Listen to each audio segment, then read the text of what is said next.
Opening a successful business is already very difficult. According to Accenture, in 2020, $150 billion was funneled to startups, and only 1% of that went to Black founders. Philip G. Joseph is a young changemaker intent on leveraging technology and venture capital to increase Black participation and representation. Phil, how are you helping bridge the gap for Black founders? At the end of the day, Black founders need the same things that founders need. There's just an extra barrier of access. And so I think that anywhere where we can remove that barrier of access is where the work needs to be done. You know, for us specifically, we believe in the power of physical spaces and bringing people together. And so that's where Rep Matters focuses our energy on. We do in-person events, but we also do digital or in-person educational sessions, and then also create direct opportunities for Black founders to access capital, which is at the end of the day, the most difficult thing for all founders. You know, really the information, the network, and the capital, just like any other founder, with an understanding that we all have our internal biases, and the majority of investors are not Black and do not necessarily account for those biases in their investment decisions. Starting businesses can be very difficult, so how can we help these communities become more resilient?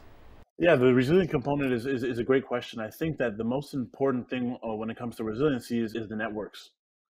You know, how do we build these networks that through thick or thin, right, can benefit Black founders and enable them to get the information and the capital that they need in order to thrive.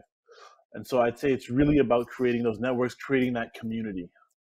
Speaking of networking, you've created the organization Rep Matters. Can you share exactly what the focus and mission of this organization is and how it's helping Black founders with their startups?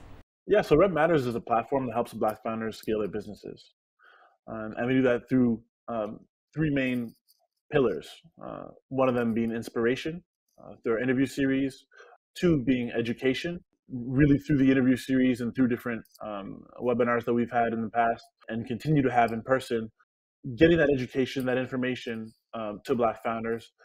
And then lastly, really the community building. I think the community building is the most important component, making sure that Black founders, one, know that they're not alone and have each other and can come into a space and talk about the problems that they have and have someone else that understands their lived experience as Black people within the ecosystem. It's important for every entrepreneur to foster resilience, and MindFrame Connect has a program that helps entrepreneurs achieve this goal. What are some of the key tools you've seen that works best for entrepreneurs to achieve resiliency?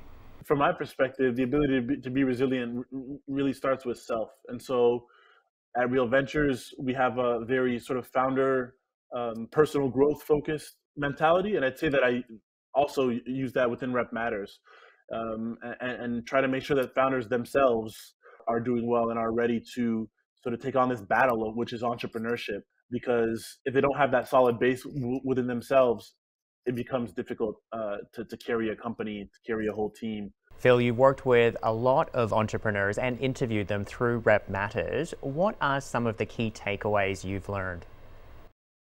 So the biggest takeaway from my perspective with the founders has been that the Black experience isn't a monolith, right?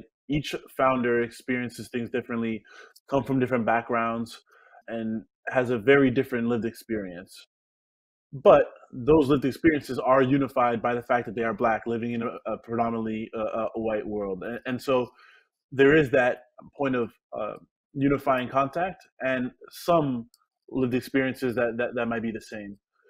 The main things that they require are what other founders need, which is access to network, capital, and information. And so we as investors need to be checking our biases in order to make sure that we're making the best decisions that are fair and equitable, and that we're judging each company in a similar way. And so it's not just a gut check, it's more of a systematic, this is what we're looking for in companies, this is what we're checking for. I think that's the key takeaway, is that founders want to feel like they've been through a fair process. On the other side, I'll say that I've been pleasantly surprised by how willing the ecosystem is to make a change.